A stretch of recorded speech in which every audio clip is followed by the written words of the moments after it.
Today, we will discuss Coolify and Docploy. Both platforms streamline numerous monotonous tasks related to deployment and server administration. Coolify and Docploy enable developers to manage their deployments more effectively by offering tools that simplify application management on their own infrastructure, employing containerization and automation. Now, let's examine the main features of these two platforms. Coolify is recognized for its easy-to-use interface and efficient setup process, featuring capabilities such as ready-to-use SSL support. Its goal is to ensure a seamless onboarding process.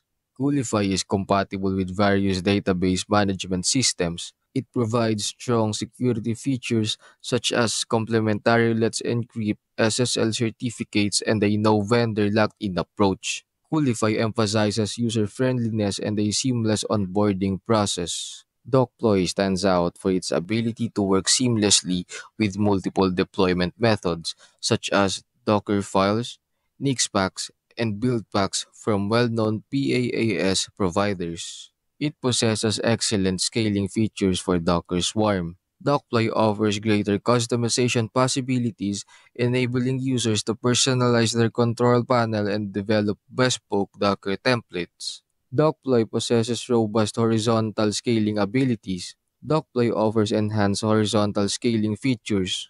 Docploy emphasizes adaptability and personalization.